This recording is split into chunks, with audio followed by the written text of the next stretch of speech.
You've been feeling it too, haven't you? That subtle chill when you look at an old photograph, a prickle on your skin that whispers of something more than just captured light. What if these images aren't merely paper and silver, but something else entirely? Something that breathes, that hungers. Imagine a force that feeds on life itself, not with fangs, but through the silent erosion of time on an image. It's a terrifying thought, isn't it? Join us in the shadows, like and subscribe to never miss a nightmare, because once you see it, you can't unsee it, and it might already be watching you. Elias Thorne worked in his quiet studio, a sanctuary of silence. Dust motes danced in the single shaft of sunlight cutting through the gloom. His hands, precise and steady, moved over an old photograph, a delicate surgical steel tool glinting under the lamp. He was a master, a restorer of forgotten faces, a keeper of fragile histories. But even in his careful work, a shadow lingered. A family legend whispered in hushed tones, a cursed portrait. It spoke of an ancestor consumed not by illness, but by the slow decay of their painted image.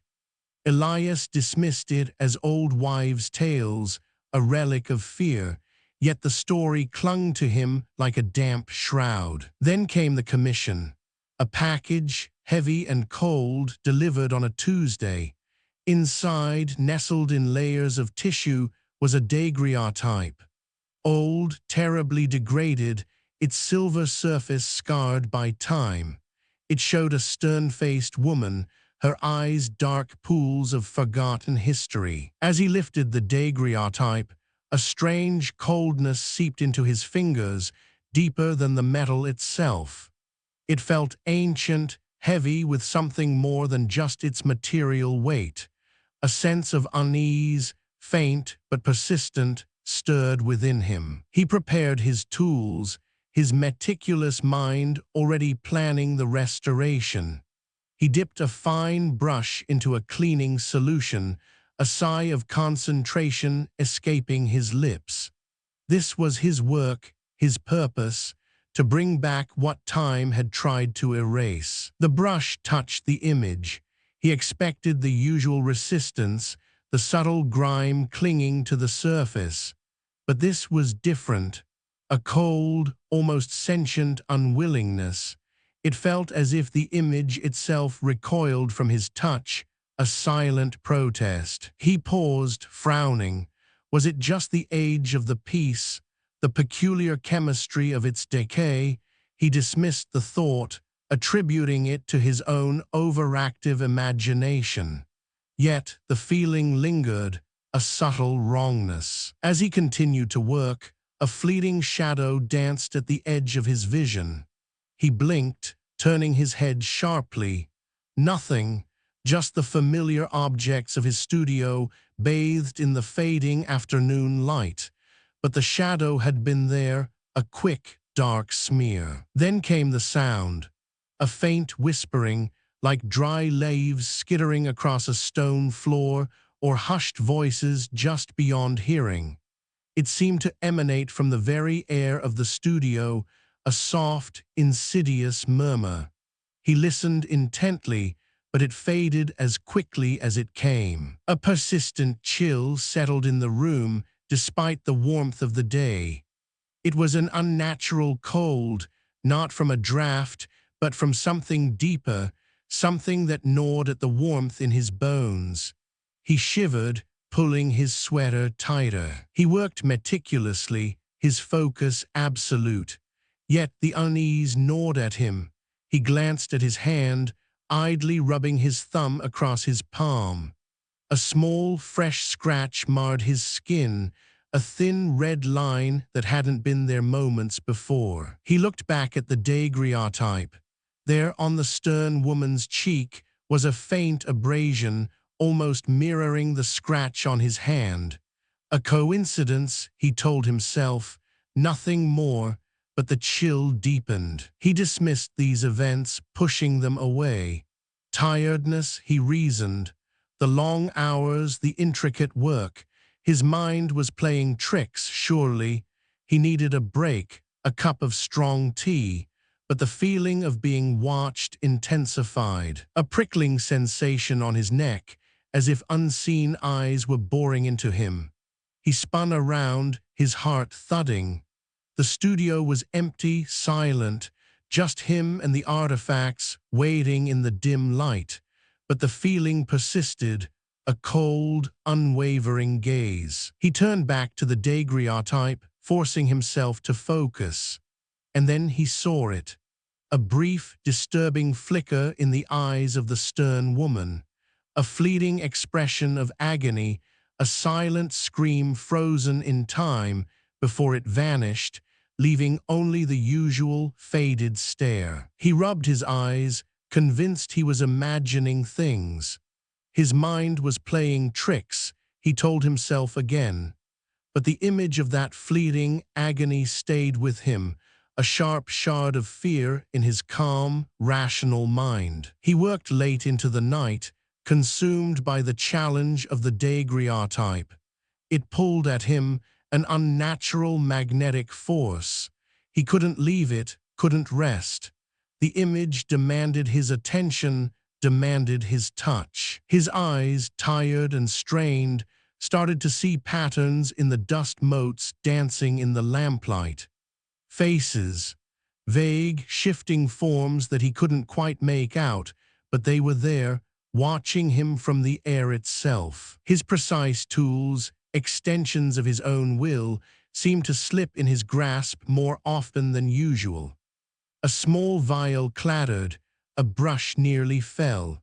His hands, usually so steady, now trembled with a subtle, unnerving tremor. The air in his studio grew heavy, thick with an unseen presence. It pressed down on him, making it hard to breathe, hard to think. The silence was no longer peaceful, but suffocating, charged with unspoken dread. An overwhelming urge to touch the photograph, to feel its cold, smooth surface, overcame him, not with his tools, but with his bare skin. He fought it, knowing the oils from his fingers would damage the delicate emulsion. But the urge was powerful, primal. He must have dozed off. He woke with a jolt, his head heavy on the workbench. A vivid dream lingered. He was trapped inside a decaying frame, the edges crumbling around him, the world outside fading into a blur of silver and rust. He pushed himself up, his heart pounding. His eyes fell on the daguerreotype. On its perfectly clean glass, a single fresh fingerprint, not his own. He knew his gloved hands had been the only ones to touch it. He stared, a cold knot tightening in his stomach. A glass vial of a rare chemical, carefully placed at the edge of his bench, suddenly tipped over. It spilled its contents in a deliberate-looking trail, snaking across the wood, almost as if guided by an unseen hand. Elias watched, frozen. Then, from the dark corners of the studio, he heard it. His own name, whispered, soft, dry like parchment rubbing together. Elias.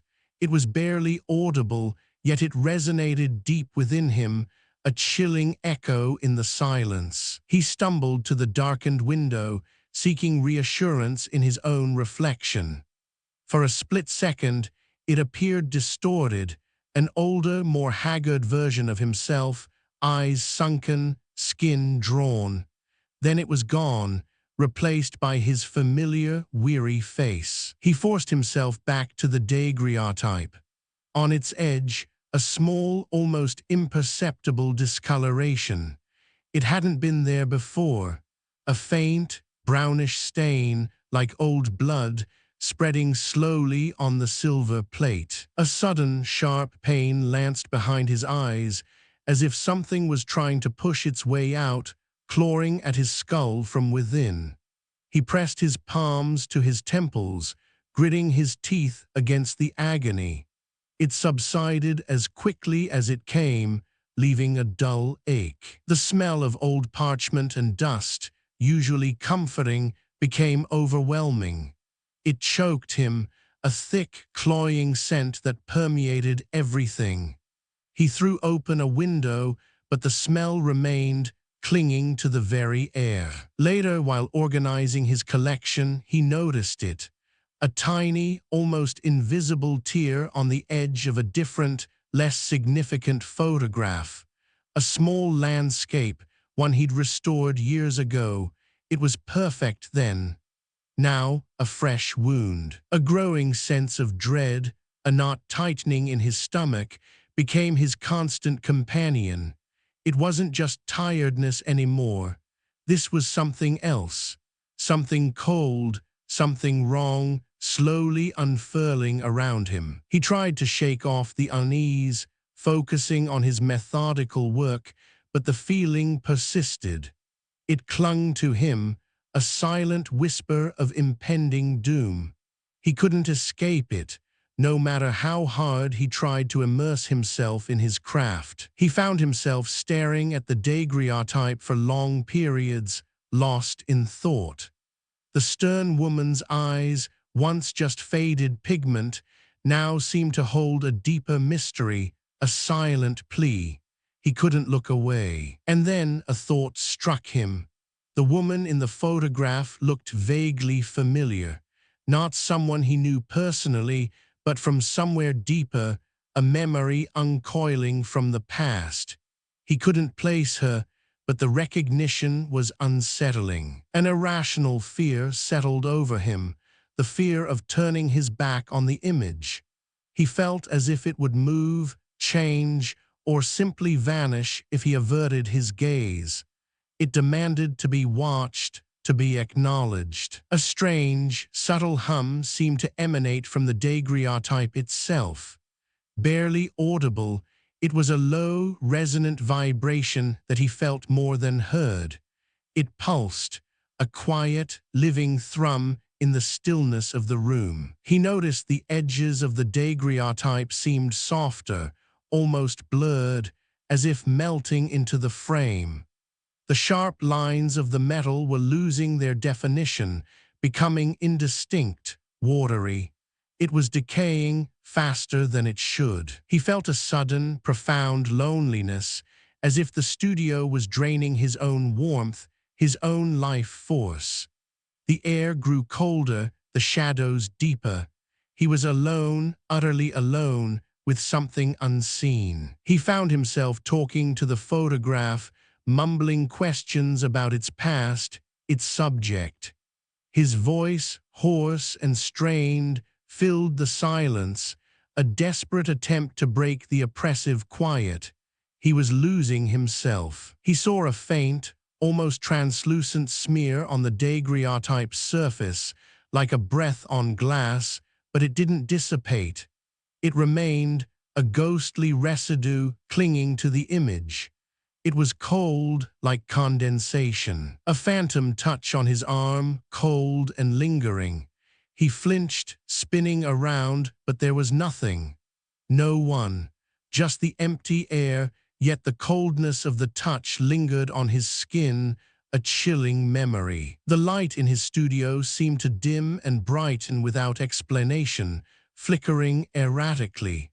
The shadows danced, growing long and grotesque, then shrinking back, only to leap out again. The world around him was becoming unstable. He felt a growing obsession with the daguerreotype, neglecting other work, other thoughts. It consumed him, a dark vortex drawing him in.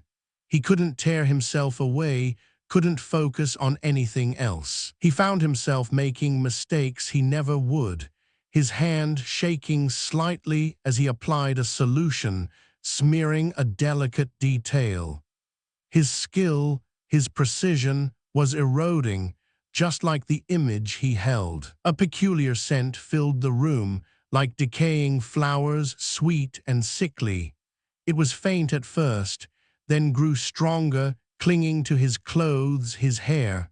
The smell of death, subtle and insidious. A cold spot passed through him, leaving him breathless, a sudden vacuum in his chest. He gasped, clutching at his shirt, his lungs aching for air. It was as if something invisible had just moved through his very being. He felt an overwhelming fatigue, a bone-deep weariness that no sleep could cure. His eyes, when he caught them in a darkened mirror, seemed older, more shadowed, reflecting a stranger's exhaustion. He was fading, slowly, terrifyingly. As he turned off the lights, the studio plunged into near darkness.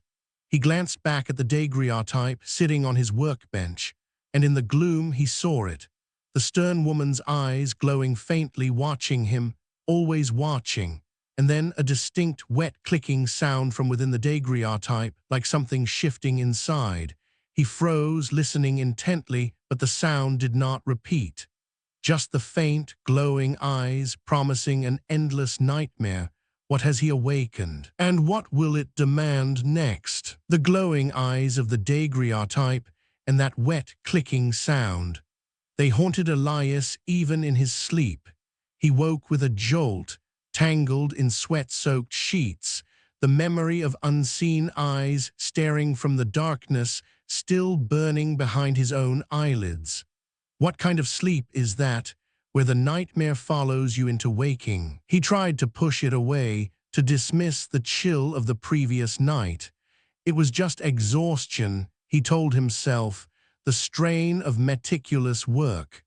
The mind plays tricks when it's tired, doesn't it? He wanted to believe that, desperately. But then the call came, the family of the daguerreotype's subject. They reported that a distant relative, a direct descendant, had fallen gravely ill. A rapid, inexplicable physical decay. It sounded unbelievable, horrifying. Elias felt a cold dread. The illness had started around the same time he had begun restoring the photograph. Was it a coincidence, or something far more sinister, a timing too perfect to ignore? His own hands, usually so steady, now trembled. A subtle tremor, but enough to make his intricate work harder, more prone to error. It was as if his own body was rebelling against him. He glanced at his ancestor's cursed portrait, hidden away in a dim corner of the studio. Its varnish, its canvas, showed accelerated signs of decay. It mirrored his own growing fatigue, his discomfort. A chilling parallel. He began to research, poring over obscure texts on early photographic processes. He found whispers in ancient folklores, tales of vitality transfer through captured images. These were just stories, weren't they? Old superstitions. He returned to the daguerreotype, attempting a more aggressive restoration. But he felt a distinct, chilling resistance from the image itself. It was as if the woman in the photograph fought his efforts to mend her, to bring her back. A fleeting, shadowy figure danced at the edge of his vision, always gone when he turned his head. A trick of the light, or was something else moving in the periphery just beyond his sight? He found himself making careless mistakes, smudging chemicals, dropping tools. These were not the actions of a master restorer. It was as if his focus, his precision, was being siphoned away. A peculiar lightness settled in his chest, a strange emptiness, as if a part of his own essence was being subtly drawn away, leaving him hollow. What would it feel like to slowly lose yourself, piece by piece? He looked at the daguerreotype. The woman's expression seemed to subtly shift. Her stern gaze now held a deeper despair, a silent scream of agony. It was not his imagination this time. More news arrived. The descendants' illness involved a strange, accelerated aging of their skin and organs. A rapid, horrifying decay. It was like watching someone wither before your very eyes. Elias started to suspect a connection, a terrifying synchronicity. The photograph, the descendant, his own growing unease. They were all linked, caught in a dance of decay. A horrifying thought, isn't it? He looked at his ancestral portrait again. The glass now had a spiderweb crack radiating from the subject's eye, a fresh wound on an old curse. Was it a warning or a symptom? He found himself unable to concentrate, his thoughts drifting to the cursed portrait, to the daguerreotype. They consumed his mind, pulling him into their dark orbit. Nothing else mattered. An irrational anger began to build within him, directed at the photographs. He wanted to smash them, to rip them apart, to end their insidious influence. But something held him back. Then came the whispers, faint, dry, just beyond understanding. They seemed to emanate directly from the daguerreotype, a chorus of forgotten voices. What were they saying? What did they want? A faint, sickly, sweet odor filled the air around the restored daguerreotype. The smell of decaying flowers, but something else too, something metallic, like old blood. It clung to him, making his stomach clench. He felt a cold spot on his scalp, like a single drop of ice water. He reached up, but there was nothing there, just the cold, a chilling phantom touch. It was inside him now. He discovered an old family journal hidden away. Its brittle pages spoke of a visage siphon associated with the ancestor's portrait. A siphon, a drain. The words sent a shiver down his spine. An unsettling pull, a desperate urge to destroy the daguerreotype, to end its influence, to break the curse. But what if destroying it only made things worse? What if it freed something? Brief, vivid flashes assaulted his mind. A woman screaming, her face dissolving into black static. A horrifying vision, like a broken film reel playing in his head. Was it a memory or a premonition? He noticed his own skin, unusually dry and flaky despite his normal routine. A subtle change, but disturbing. Was he decaying too, mirroring the images he worked on? He checked his ancestral portrait once more, a small new blemish on its surface. And then he saw it on his own arm, a new mole, identical in shape and size. The realization hit him with icy force. He started to believe the photographs were not mere objects. They were something else, something alive, something hungry, and he was caught in its gaze. He found himself staring into mirrors, searching for subtle changes in his own reflection. A new line, a faded color. Was it paranoia, or was he truly seeing the beginning of his own decay? He developed an intense aversion to bright lights, preferring the dimness of his studio. The shadows felt safer, more familiar. The light, too revealing. What was it revealing? The daguerreotype's degradation marks seemed to grow deeper, more pronounced. Even after his restoration, his work, meant to preserve, was somehow accelerating its decay. It defied all logic. A strange, physical weakness began to settle over him. A draining sensation from his limbs, a profound tiredness that sleep could not touch. He felt his strength slipping away. He started observing the subjects in other antique photographs in his collection. Were they too linked to living descendants? Was every image a potential siphon, a silent predator? An unnatural chill emanated directly from the daguerreotype, even in a warm room. It was a cold that seeped into his bones, a cold that felt alive, malevolent. He discovered a tiny, unidentifiable speck of organic matter embedded in the emulsion of the daguerreotype. It pulsed faintly, a dark, minuscule thing. What was it, and how did it get there? A growing paranoia consumed him. He believed the photographs were watching his every move. Silent, hungry eyes following him through the dim light of his studio. Were you ever truly alone? He found himself talking aloud, mumbling questions to himself, trying to make sense of the impossible. His voice, hoarse and strained, filled the suffocating silence. He was losing his grip. He saw it, a fleeting glimpse of his ancestor's face, superimposed over the daguerreotype woman's image. Two women, two curses, blurring into one terrifying entity. The lines between them were dissolving. A sudden, sharp pain lanced through his chest, mirroring the deteriorating health of the descendant. He gasped, clutching at his shirt, the agony brief but intense. It was a shared suffering. Then the horrifying realization.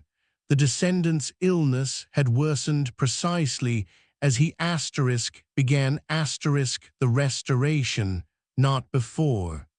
As if his work had somehow activated something dormant, something terrible. He started to lose track of time, consumed by his terrifying hypothesis. Days bled into nights. The outside world faded, replaced by the suffocating reality of his studio, his photographs, his deepening horror. He found a single, long black hair tangled in the protective cloth covering the daguerreotype. Not his, not human. It was coarse, unnaturally thick, and vibrated faintly in his gloved fingers. A growing sense of isolation enveloped him. He withdrew from the outside world, his phone unanswered, his doors locked.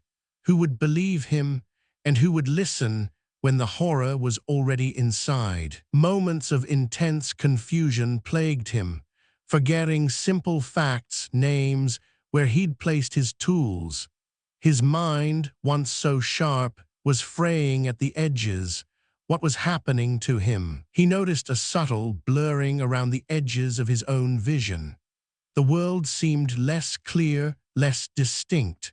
Was it his eyes failing, or was reality itself beginning to unravel around him? He found himself compelled to touch the deteriorating ancestral portrait. His gloved fingers traced the spiderweb crack on the glass, feeling a cold, dead energy radiating from within.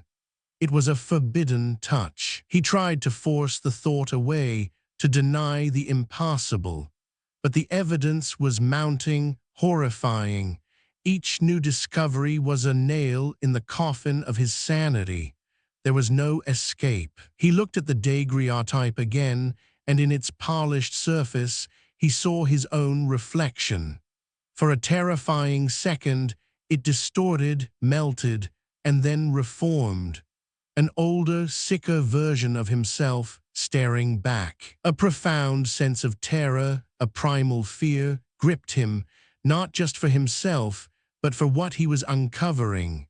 A horror so ancient, so insidious, it defied all reason. What would it demand? He found himself unable to sleep, haunted by the images and the whispers. Every shadow held a lurking threat, every sound a silent accusation. The night was endless, filled with unseen eyes. An icy dread washed over him. He realized he may have not just found a connection, but activated a dormant horror.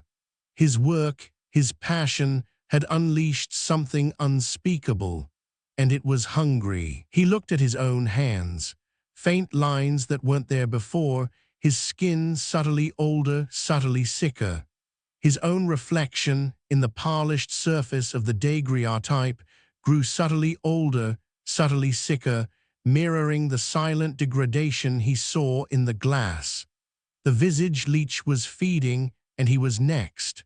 What would be left when it was done? The glowing eyes faded, but the image of his own reflection, subtly older, subtly sicker, burned behind Elias's eyelids.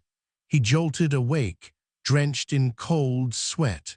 That wet clicking sound from the daguerreotype, had it been real, or was his mind finally breaking?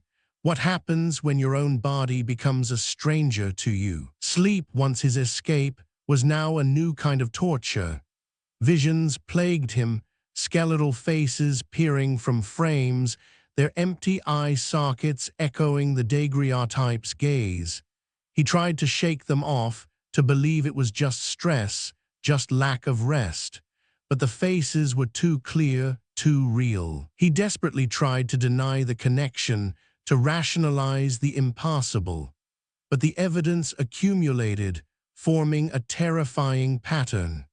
Each new tremor in his hand, each unexplained chill, each whisper from the shadows felt less like coincidence and more like a cruel, precise design. Then came a new, horrifying discovery, an old tintype in his collection depicting a stern-faced farmer. Just yesterday, a small, jagged abrasion had appeared on its surface. Today, a call confirmed it. A distant relative of the farmer had suffered a sudden, inexplicable laceration, precisely mirroring the flaw on the image. The pattern was undeniable. A new abrasion on an old tintype, a sudden injury on a distant relative. It was too precise, too chilling to be ignored. What kind of dark magic was this that etched itself from image to flesh? An invasive coldness began to spread through his own body. It wasn't the chill of the studio, it was deeper, internal. As if his very warmth, his internal fire, was being slowly, relentlessly drawn out, leaving him hollow and cold. The concept of the Visage Leech began to form in his mind. Not a creature with teeth and claws, but an insidious, metaphysical parasite. An entity that fed not on blood, but on vitality, on essence, draining life through the captured image. A chilling thought, isn't it? A horrifying realization struck him. His frantic attempts at preservation, his meticulous restoration work, seemed to accelerate the decay in the real world. As if his efforts, meant to save, were actually feeding this parasitic entity, making it stronger. His dreams grew more vivid, more terrifying. Hallucinations of his ancestors' agonizing physical dissolution. He saw her face, melting, dissolving, her body withering to a husk. It was a premonition, a glimpse into his own inevitable future. He began to experience waking visions. Dark, swirling energy seemed to emanate from the photographs, a subtle distortion in the air around them. It pulsed, a silent, hungry breath, growing stronger with each passing hour. Was he truly seeing it, or was his mind finally breaking? He found himself compelled to perform strange, repetitive actions, arranging and rearranging his tools, cleaning a spot that was already clean. A desperate, superstitious ritual to ward off the evil, a futile attempt to regain control over his unraveling reality. In a moment of desperate defiance, he grabbed a small, less significant decayed photograph, a faded portrait of an unknown man. He tried to destroy it, tearing it in half. A sudden, sharp pain lanced through his chest, as if he had torn a piece of himself, a searing agony that stole his breath. He looked at his hands, then at his reflection in a polished silver plate. His skin now showed premature aging. Faint wrinkles appeared around his eyes and mouth, deeper than they should be. It was happening to him, just as it had happened to the descendant, just as it had happened to his ancestor. The light in his studio had changed. It now had a sickly, yellowish cast, regardless of the time of day. The warm, inviting glow was gone, replaced by a pallid, unsettling hue that made everything seem faded, old, and dying. He started to believe the photographs were not just passive objects. They possessed a malevolent will, a silent, hungry sentience. They watched him, they waited, they fed, and he was trapped in their gallery of horrors. A persistent urge, an obsessive compulsion, pulled him towards his ancestor's portrait. He felt he needed to check on it, to ensure it was still there, still decaying, still watching. It was a perverse comfort, a shared doom. He found strange, oily residue on the surfaces of some of his older photographs, despite his meticulous cleaning. It was viscous, dark, and had a peculiar, acrid smell. It wasn't dust or grime, it was something else, something alive. At night, when the studio was utterly silent, he heard them. Faint, mournful cries emanating directly from the daguerreotype, whispers of agony, echoes of a life being slowly siphoned away. Who was screaming? The woman in the image, or the descendant suffering her fate? A growing sense of disorientation plagued him. He struggled to remember names, dates, simple facts. His mind, once a fortress of knowledge, was crumbling, its walls eroding like old plaster. Was it the leech feeding on his thoughts too? He delved deeper into his family's history, desperate for answers. And there it was, in a forgotten, brittle chapter of an old journal, the term Visage Leech. A hushed warning, a forgotten horror, now brutally real. His ancestor knew. He tried to communicate his fears, perhaps to a trusted colleague. But his words came out garbled, sounding mad even to his own ears. The horror was too vast, too impossible for language. Who would believe him? Who could? He noticed his own breath. When he exhaled onto the glass of the daguerreotype, it clouded for an unusually long time, clinging to the surface, refusing to dissipate.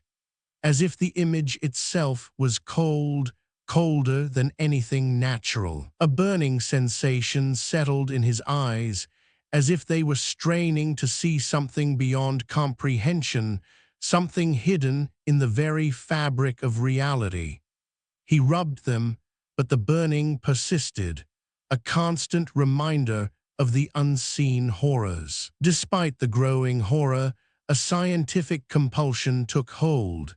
He started documenting the changes meticulously. Dates, times, observations. He felt a desperate need to understand, to quantify the impossible before it consumed him entirely. He saw it now in the faces of the photographs. Subtle grimaces, as if in silent agony. The stern woman in the daguerreotype, the farmer in the tintype. Their expressions twisted fleetingly into masks of pain. They were suffering, trapped. A peculiar detachment from his own body began to settle over him. As if he was observing it from a distance, a fading vessel for a fading mind. He was losing himself, piece by agonizing piece. He learned more about the daguerreotype subject.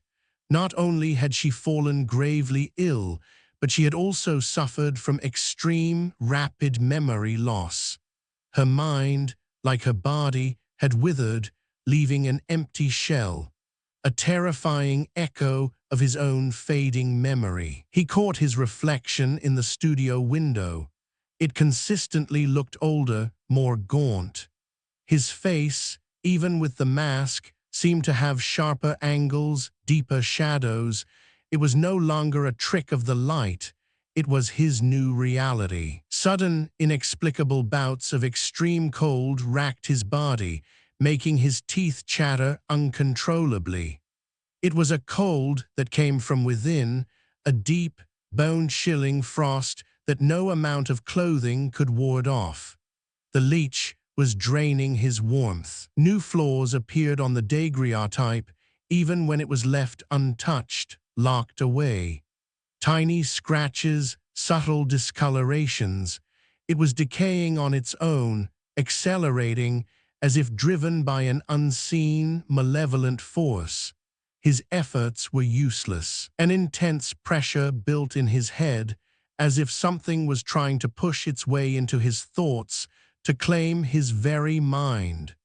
It was a subtle invasion, a silent war for his sanity, and he was losing. He began to believe the leech fed not just on vitality, but on the fear of decay itself.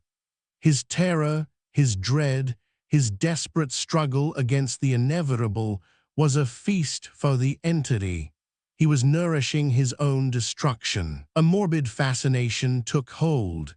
He found himself drawn to images of suffering and decay, poring over them, seeking patterns, seeking understanding. It was a dark, perverse attraction, a corruption of his own artistic soul. Faint, shimmering distortions appeared around the edges of the photographs, like heat haze on a blistering summer road. But the studio was cold.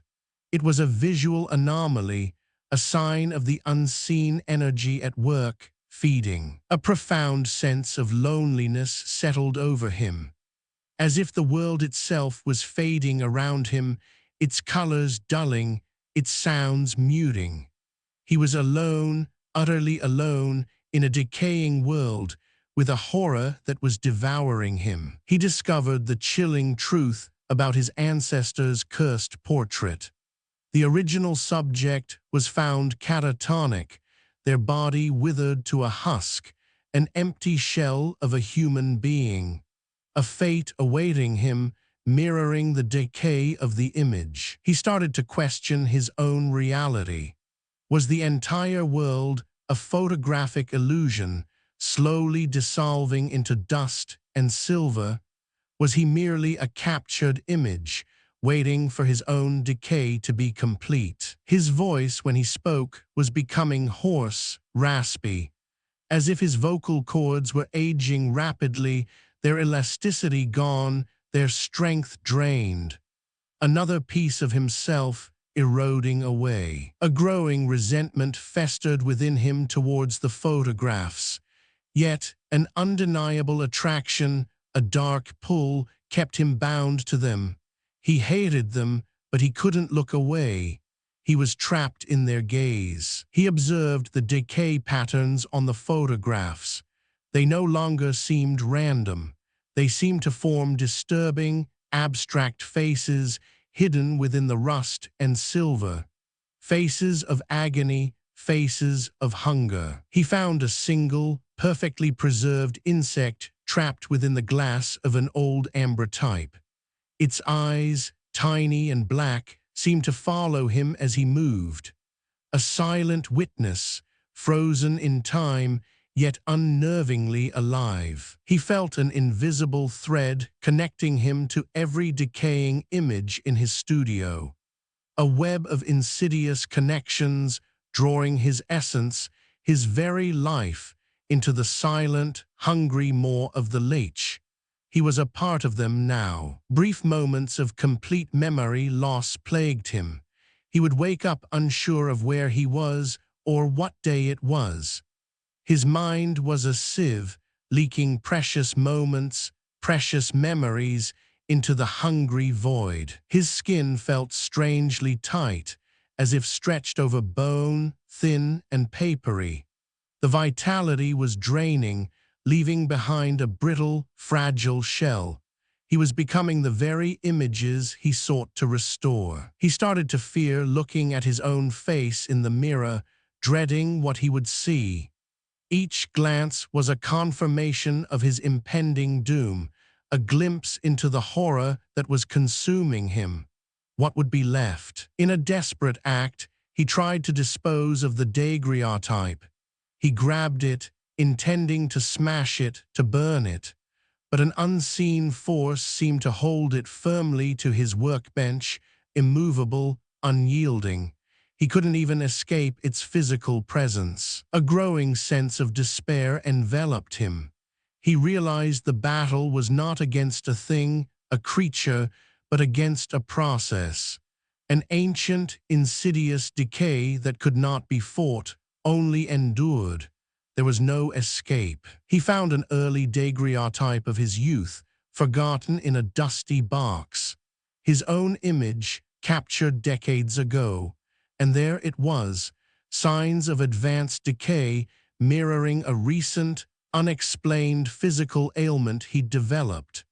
The leech had been feeding on him for years, silently, patiently. He found himself whispering to the ancestor's portrait, his voice hoarse, raspy.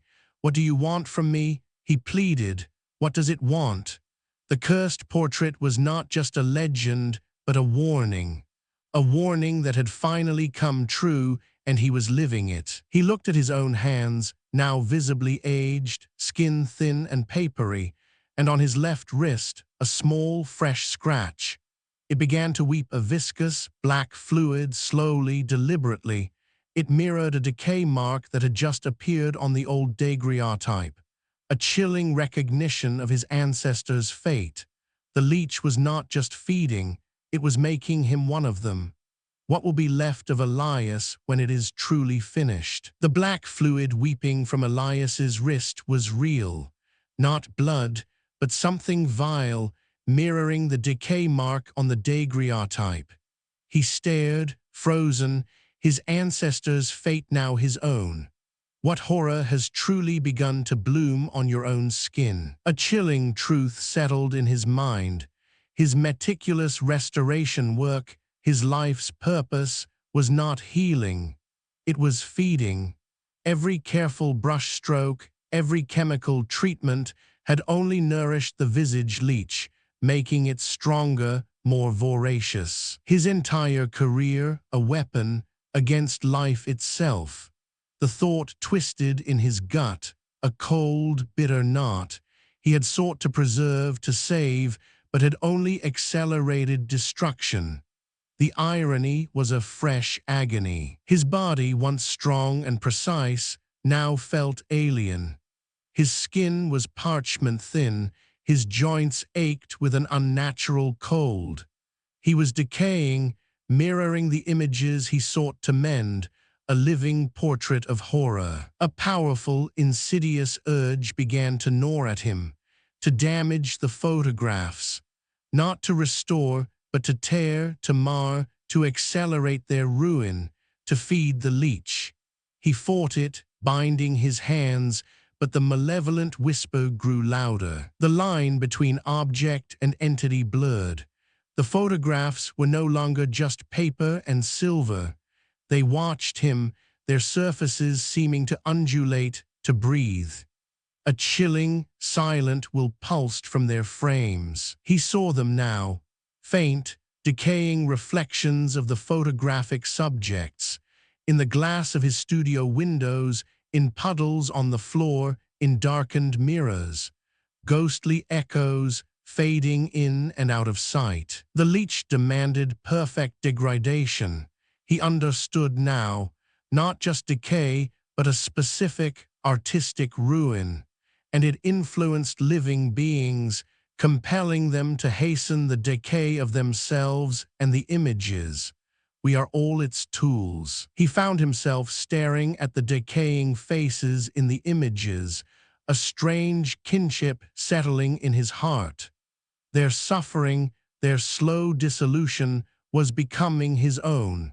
He was one of them. Moments of profound existential dread gripped him. Who was he, if his identity was fading, mirroring a picture? Was reality itself just a captured image, waiting to dissolve? What is left when yourself is gone? His voice became a rasp, dry and broken, his words slurring. It was as if his tongue itself was withering, losing its form, its life. Another piece of Elias consumed. He tried to write down his discoveries, his terrifying insights. But his hands trembled uncontrollably. The ink on the page seemed to bleed and distort, forming strange, unsettling patterns, refusing to hold shape. His vision was constantly blurred. The world around him appeared as an old, faded photograph, its colors muted, its edges soft and indistinct. He was seeing the world through the leech's eyes. An intense cold radiated from within his own body, not from the air, but from his very core, as if his inner fire, his life force, was being extinguished, drawn out, leaving only an empty husk. He found it in the family legend, coded warnings, references to the site, the ability to see the leech's influence. His ancestor had known, he had dismissed it. Now he possessed the terrible gift. The compulsion grew. He found himself obsessively cleaning objects, then deliberately aging them, scraping, scratching, exposing them to harsh light. He was feeding the leech, unable to stop. The leech, he realized, fed not just on vitality, but on the act of observation, on the memory of vitality. The very act of looking, of remembering, sustained it. He was trapped in its gaze, and it in his. He looked in a mirror. His own face was a mask of decaying flesh, a living portrait of horror. Skin loose, eyes sunken, a ghastly imitation of life. What would you do if your own face became a stranger? He started to believe the leech communicated through the patterns of decay. Sinister messages forming in the rust and silver, in the cracks and blurs. A language of ruin, speaking directly to his shattered mind. A growing certainty consumed him. He was becoming an extension of the leech, a conduit for its horrifying purpose, a living tool for its slow, inevitable consumption. His will was no longer his own. He found old family photographs tucked away in forgotten albums. Tiny, new imperfections marred faces he vaguely remembered. A faint scratch here, a discoloration there. Echoes of distant relatives, suffering unseen. Severe bouts of nausea racked his body. His stomach rejected all nourishment. His body was rejecting life, slowly, agonizingly, becoming less and less substantial.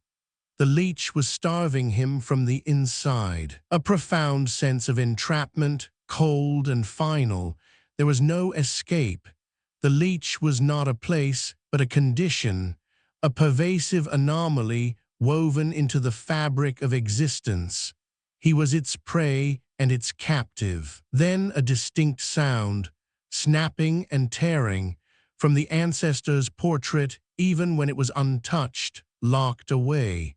The sounds of something breaking, something rending, a silent scream given voice. His skin crawled, an incessant, itching sensation, as if tiny, unseen things were moving beneath its surface, gnawing, consuming.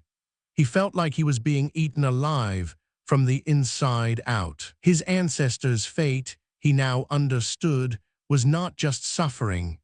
It was a slow, agonizing transformation into a tool for the leech, a living conduit preparing the world for its inevitable consumption. His own memories began to fray, replaced by fleeting images from the photographs. Faces he didn't know, scenes he hadn't lived. His past was dissolving, becoming part of the leech's vast, decaying archive. He found himself drawn to the darkest corners of his studio, seeking refuge. From what?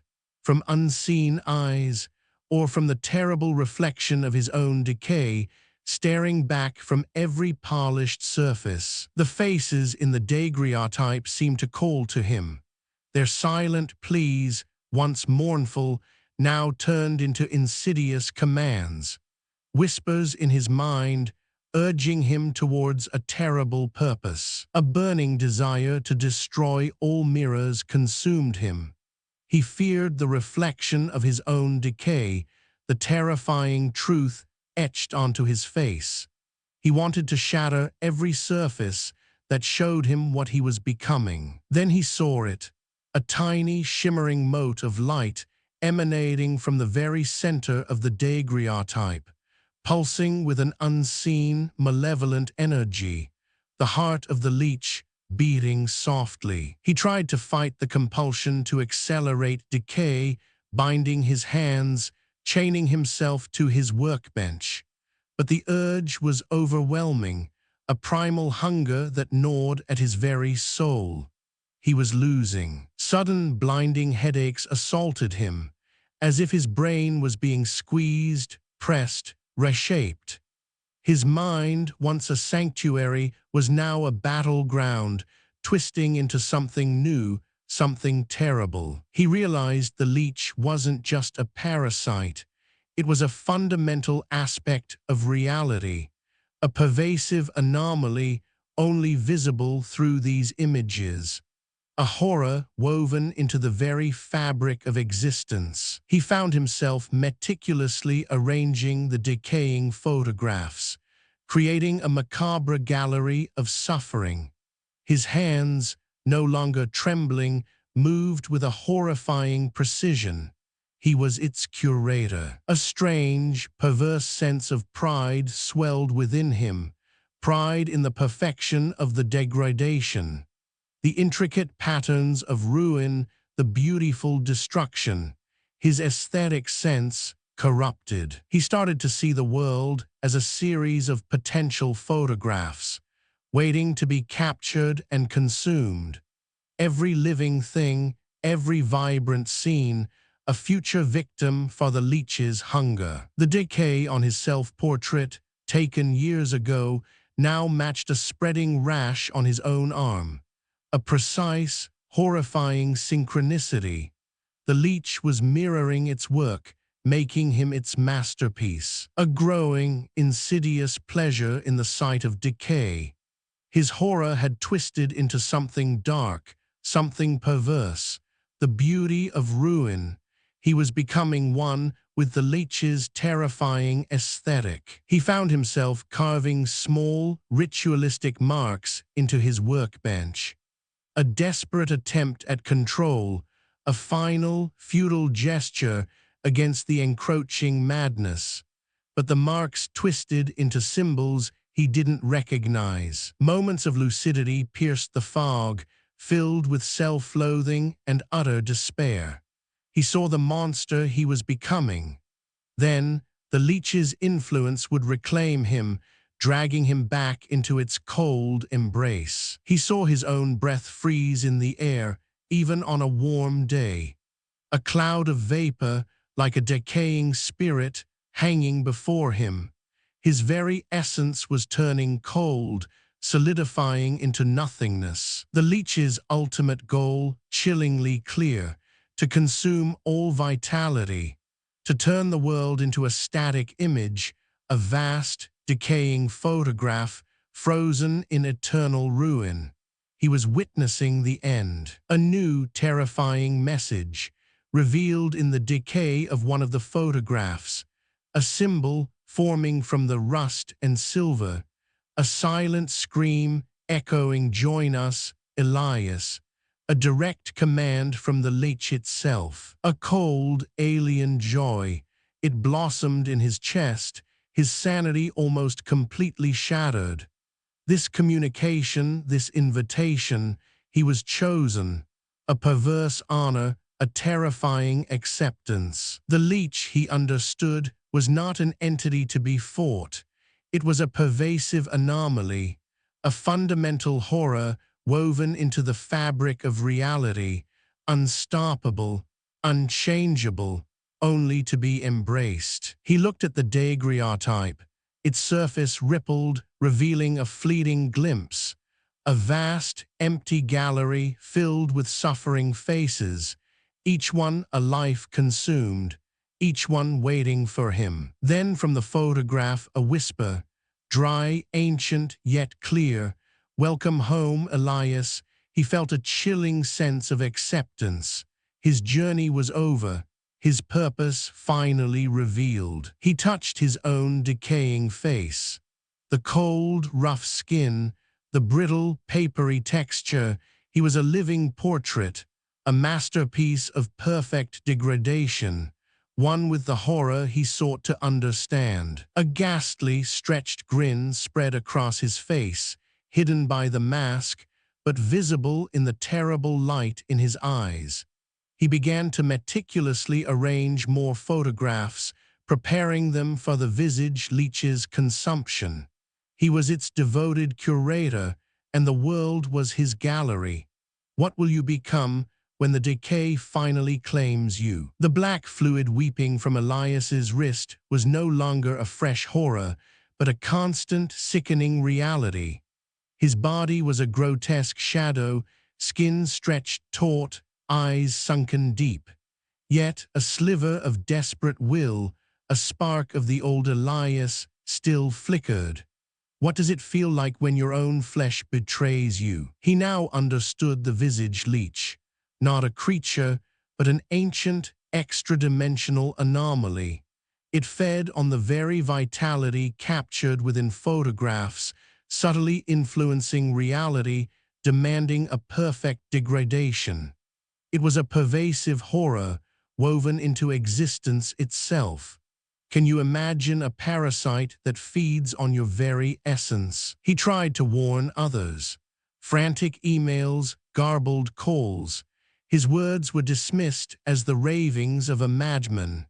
His appearance, ravaged and skeletal beneath his mask, terrified anyone who dared to glimpse him, who would listen to a ghost trying to speak from its own decaying tomb. The horrifying truth of his ancestor's cursed portrait became clear.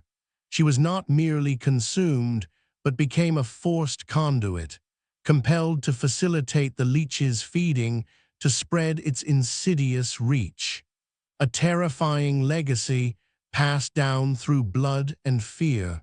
What if your family's history was a trap? The compulsion to damage photos, to perfect their degradation, became overwhelming. A constant, agonizing battle against the sliver of sanity he still held.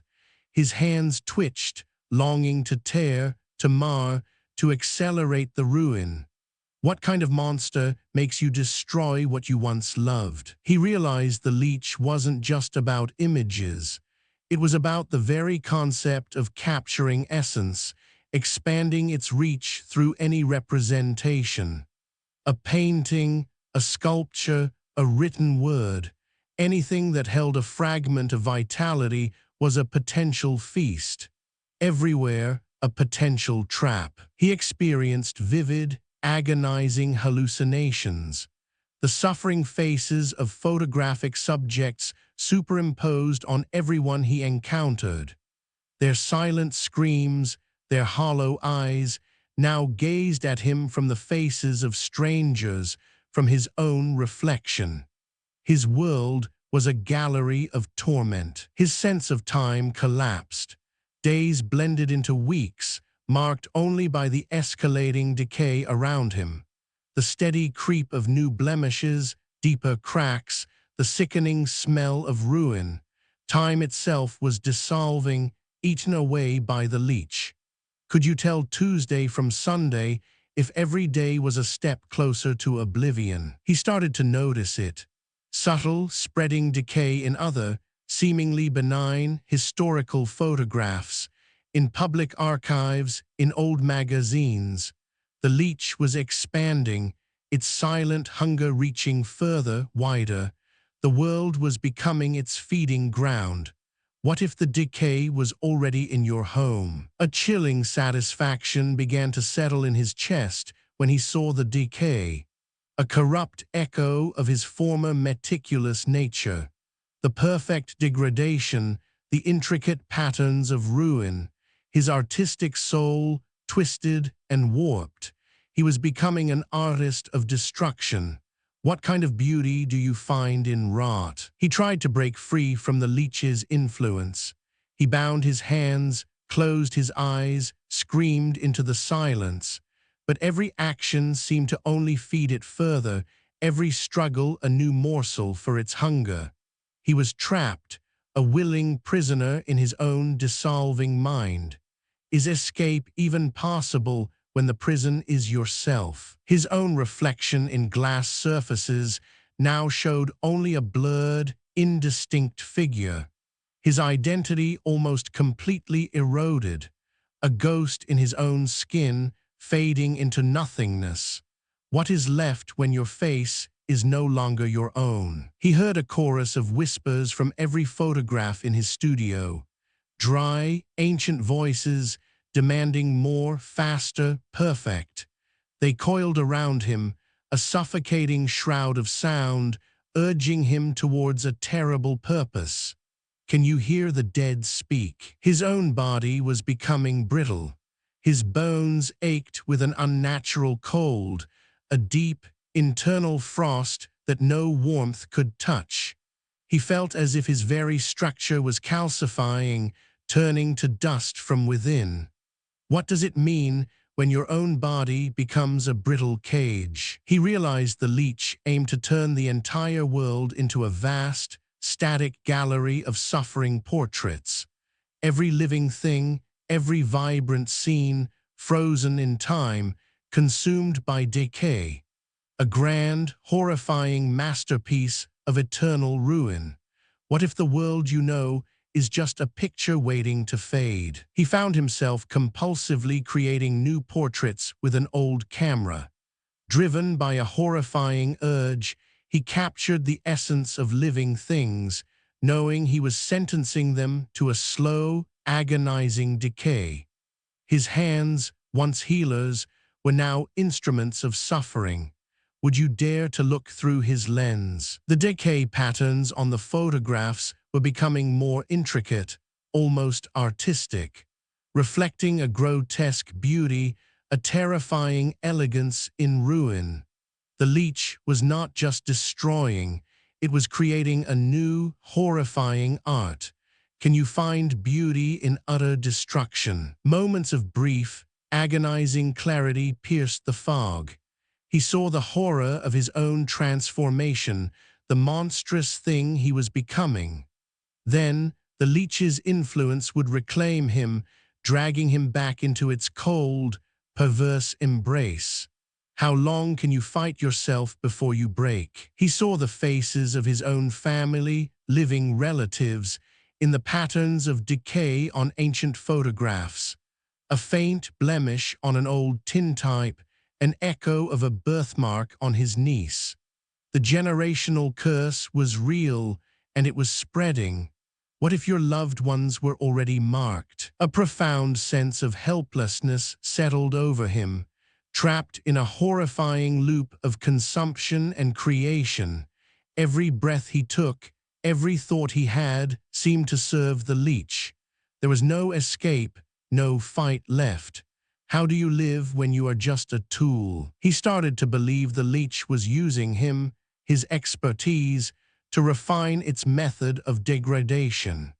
His years of meticulous study, his innate understanding of photographic processes, now twisted to serve an unimaginable evil.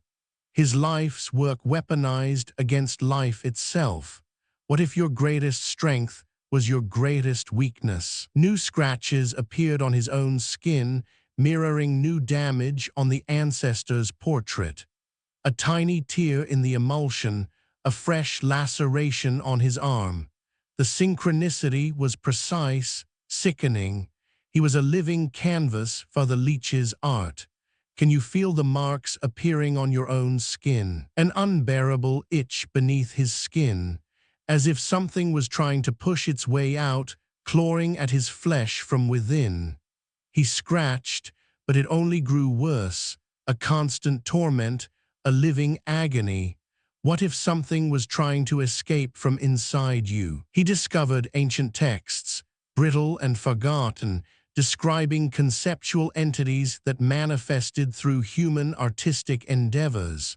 The leech was not new. It was an ancient horror feeding on the very act of creation. A dark muse, whispering ruin. Was every artist just a conduit? A strange, perverse connection to the Visage Leech. As if it were now a part of him, its cold will intertwined with his own shattered mind. He was no longer just its victim, but its instrument. A horrifying intimacy, a shared purpose.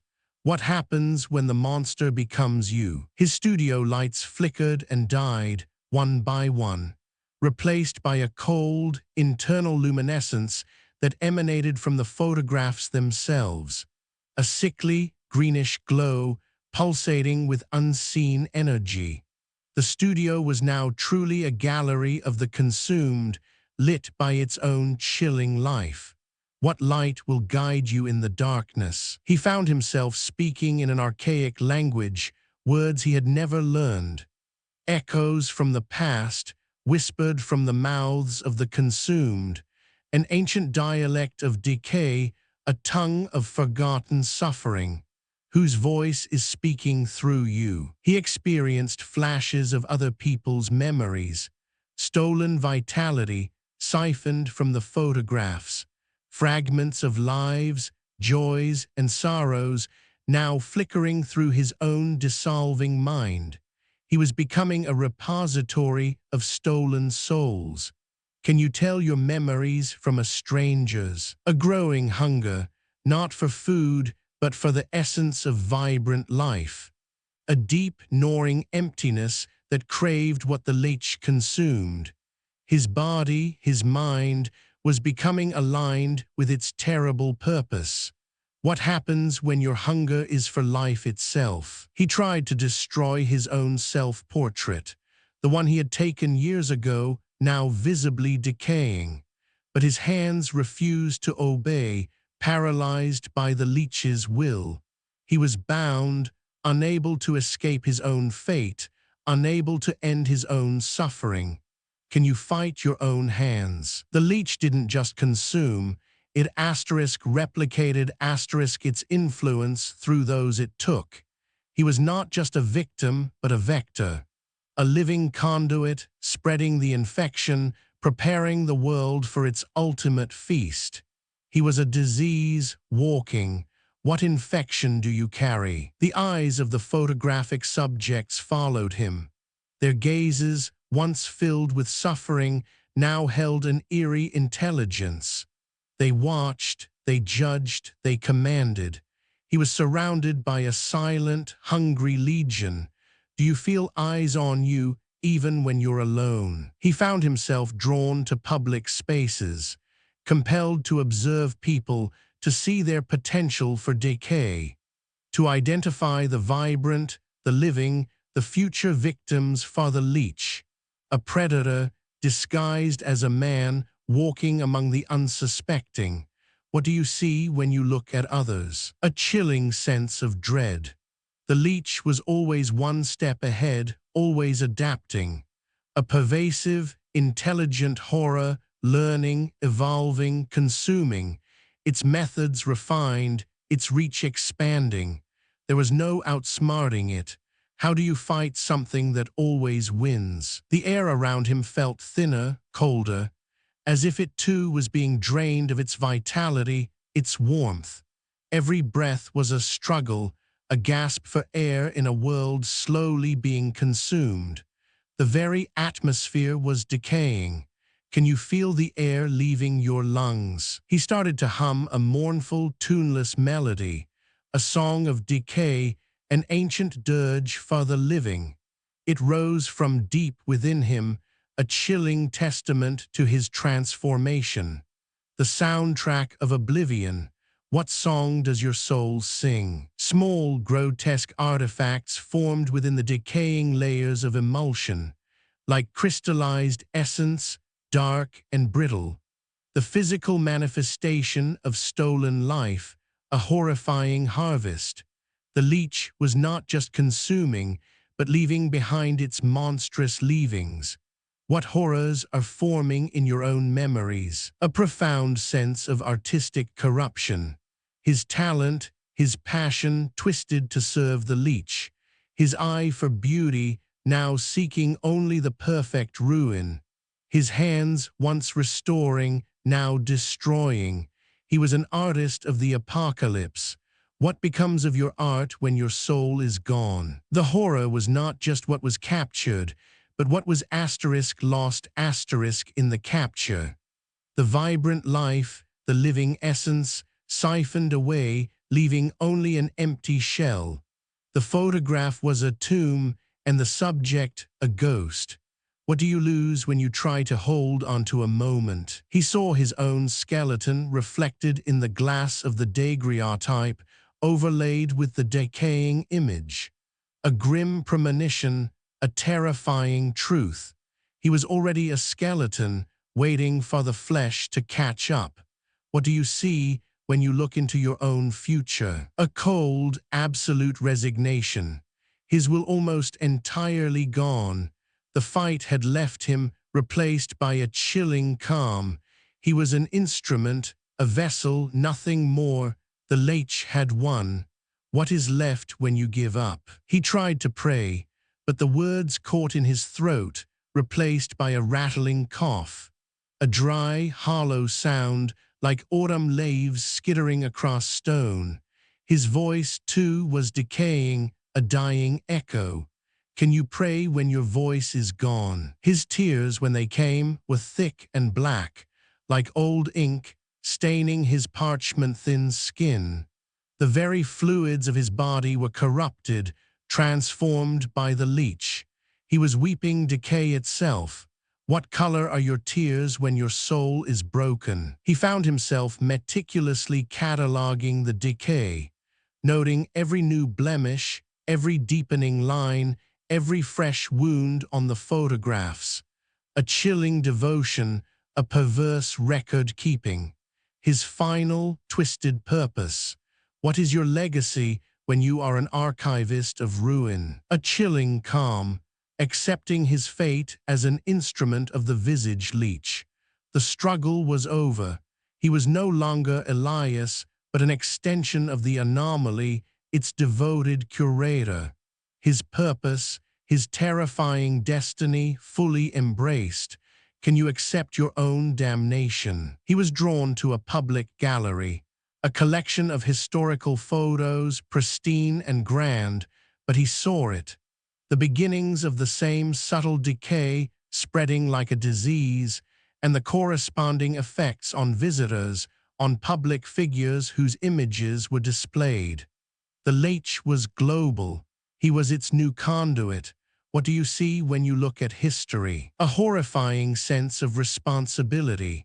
He could no longer fight it, only observe its spread. The world was becoming a vast, living gallery, waiting to be consumed, and he was the guide, the silent witness to its slow, agonizing demise. What do you do when you are the harbinger of ruin? He felt his own hand reach out, not to restore, not to mend, but to gently encourage a new pattern of decay on a pristine photograph, a delicate, almost loving touch, guiding the leech's hunger. His touch, once a balm, now a poison. What does your hand yearn to do? A profound, absolute horror. He was no longer Elias. The man, the restorer, was gone, replaced by an extension of the Visage Leech, its devoted curator. His identity, his soul, utterly consumed. The transformation was complete. What remains when you are no longer yourself? He felt a cold, ancient hunger stir within him, echoing the whispers of the gallery. His gaze swept over the unsuspecting visitors, seeing only their vibrant essence, their potential for ruin. And from deep within his chest, he heard a wet, clicking sound, not from the daguerreotype, but from himself. Elias was gone. The curator had arrived. What new gallery will he prepare for us? Elias was a skeletal husk, his body a twisted monument to the Visage Leech's endless hunger. His skin was parchment thin, his bones jutted sharply. Yet deep in his sunken eyes, a sliver of desperate will still flickered. A final, defiant ember against the encroaching darkness. What does it feel like when your own flesh betrays you, leaving only a ghost behind? He knew the horrifying truth. The leech thrived not just on vitality, but on asterisk recognition asterisk. It feasted on the act of asterisk seeing asterisk the decay, on the desperate need to asterisk preserve asterisk what was fading. His entire life's work, a perverse offering, it demanded he acknowledge its terrible art. His ancestors' fate was not just consumption. It was a cruel, forced transformation. To become a part of the leech's relentless process, a willing or unwilling curator of its spreading rot. He understood the profound, insidious nature of this family curse. A chilling clarity pierced his fog-ridden mind. The Visage Leech could not be destroyed. It was not a creature to be slain. It was a pervasive anomaly, a fundamental aspect of reality. It could only be denied, ignored, starved of the attention it craved. But how do you ignore something that consumes your very being? He resolved to make a final, agonizing choice, to asterisk not asterisk preserve, to asterisk not asterisk acknowledge, to break the link, whatever the cost. It was a desperate gamble, a last defiant act against an unstoppable horror. His decaying body moved with unnatural slowness. Each movement was a struggle, a marionette on fraying strings. He approached the ancestor's portrait, then his own self-portrait, both sitting side by side on a dusty easel. They were his tormentors, his mirrors. The Visage Leech sensed his intent. It lashed out, not with teeth or claws, but with a purely conceptual, mind-shattering attack. A torrent of decaying images, whispering demands, flooded his mind. It was a silent scream, tearing at his sanity. He felt a searing pain in his mind, as if his thoughts were being ripped apart, shredded into meaningless fragments. But he clung to his last shred of will, a tiny, burning ember in a storm of mental anguish. He would not break, not yet. He attempted to destroy the portraits, not with violence, not with a hammer, but with a symbolic act of ultimate rejection. He turned his back on their existence, a profound denial of their power. He refused to acknowledge them, to feed them with his gaze. The studio lights flickered violently, then plunged into near darkness. The air grew impossibly cold, a bone-chilling frost that seemed to seep into his very soul. The stench of decay, sweet and sickly, filled his lungs, choking him. The leech was enraged. He felt his own essence being violently pulled, as if invisible tendrils were tearing at his very being, trying to reabsorb him completely into the leech's terrible archive. He was dissolving, becoming nothing. He struggled to deny the images, to break the gaze, to not look, to not recognize the decay. Every fiber of his being screamed to turn, to feed the hunger with his sight. But he resisted, a last act of defiance. He experienced a terrifying vision, the world becoming a vast, silent gallery. Humanity frozen in decaying frames, their faces twisted in eternal agony. A universe consumed, a masterpiece of ruin. He saw the leech's ultimate victory. He pushed through the agony, his will a tiny, defiant ember against a raging inferno of conceptual horror. It was a fight for his very soul, and he fought with the last vestiges of who he once was. He saw a fleeting image of his ancestor's face, not the stern, decaying image, but a younger, agonized face, a look of desperate hope urging him on, begging him to break the cycle, a silent plea from the past. He felt a profound sense of loss. He knew this act, this ultimate denial, would cost him everything, even the memory of himself, of Elias Thorne, the restorer. He would cease to be a blank space in a world of captured images.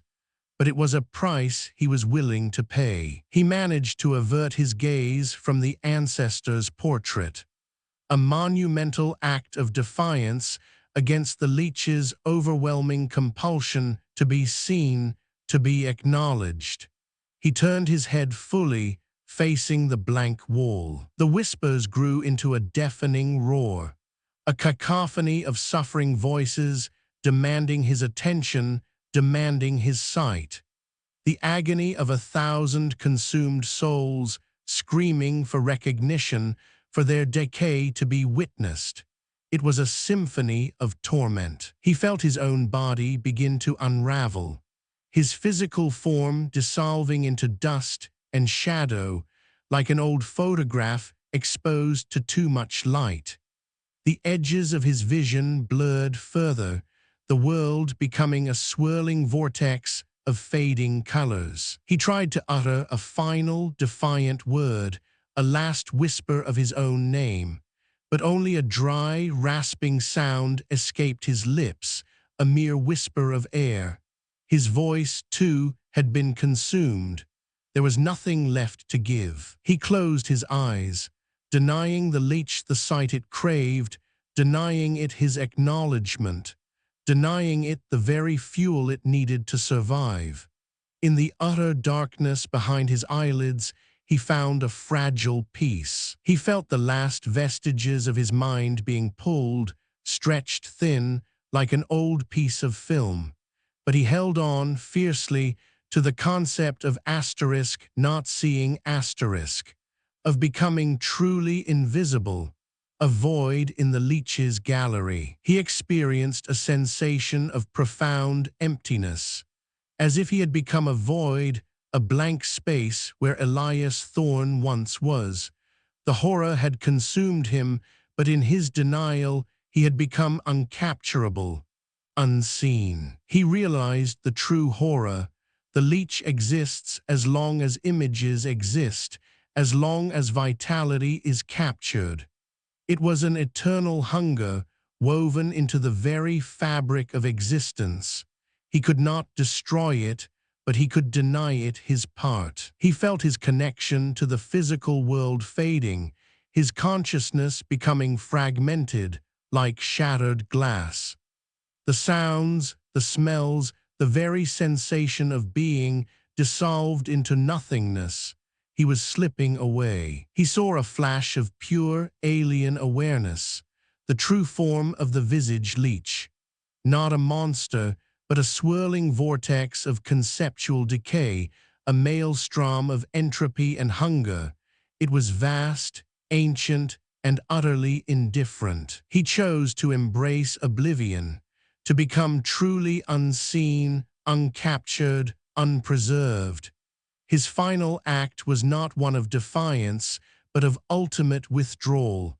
He became nothing, so the leech would have nothing to take. He felt a final, agonizing pull, a desperate, frustrated attempt by the leech to reclaim him, to force him back into its terrible gallery. But he was gone, a blank space, a memory erased. The studio fell silent, utterly still, the air devoid of warmth, light, or sound. A profound, unnatural quiet descended, a vacuum where a man's struggle once raged. The very essence of life had been purged. The ancestor's portrait and Elias's self-portrait now appeared pristine, untouched, devoid of any decay, yet also utterly blank. Their subjects were gone, not consumed, but simply erased. A chilling emptiness. The other photographs in the studio seemed to lose their malevolent gaze. They became inert objects once more, silent and still. but they were profoundly empty. The vitality, the essence, had been siphoned away, leaving only shells. The light returned to his studio, but it was cold, sterile, showing no sign of Elias Thorne. The warmth, the life, the passion that once filled the room was utterly gone. A sterile silence remained. A single, empty chair sat before his workbench. A faint imprint, a ghost of a form now gone. It was a silent testament to a life lived and a life erased. A chilling absence. The scent of decay lingered, but it was fading, replaced by the sterile smell of chemicals, of cleaning agents, of nothingness.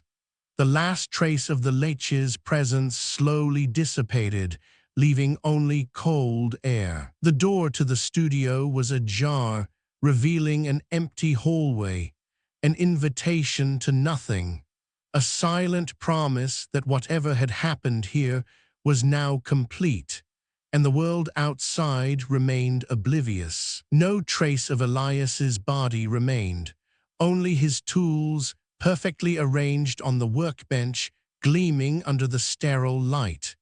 As if waiting for a master who would never return, or perhaps waiting for a new one. The world outside continued, oblivious to the horror that had unfolded, but the faint, insidious whispers of the leech were now subtly woven into the fabric of everyday life. A silent hum beneath the surface of reality. A stranger walked past a public gallery, pausing at an old photograph. They felt a subtle, inexplicable chill, a prickle on their skin. They dismissed it as the cold air, but the leech had left its mark. A new scratch appeared on an old family photo in someone's home, mirroring a sudden, unexplained illness in a distant relative. A coincidence, they thought, just the effects of time. But the leech was still feeding, silently, patiently. The concept of aging seemed to take on a new, more sinister meaning in the collective unconscious. A subtle, growing dread, a fear of time's relentless march, now tinged with something darker, something predatory. The horror is that the Visage Leech cannot truly be destroyed, only acknowledged or ignored.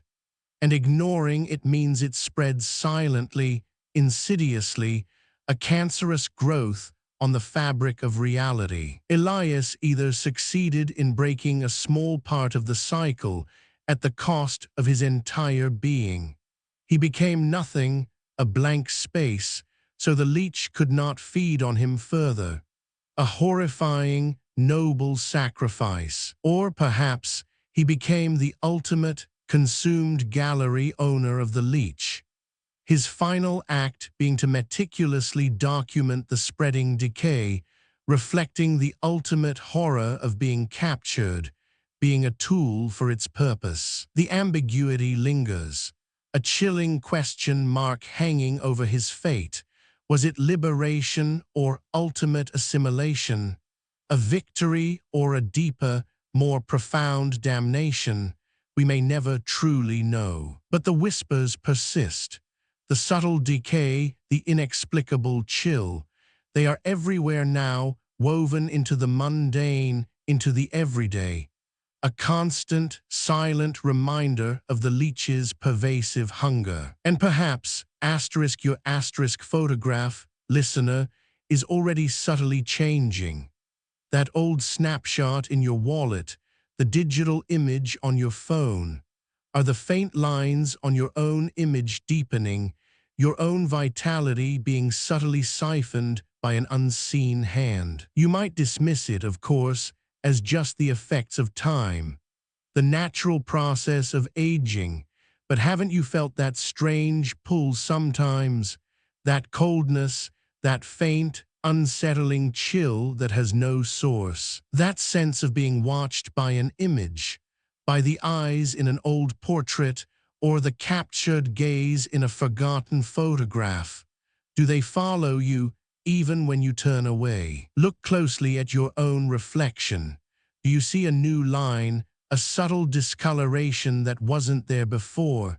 Is it just time, or is something else at work? Something ancient, something hungry. Because the Visage Leech is always watching, always waiting, and it is always, always hungry. What new picture will it choose to feed on next? Perhaps the one you are looking at right now.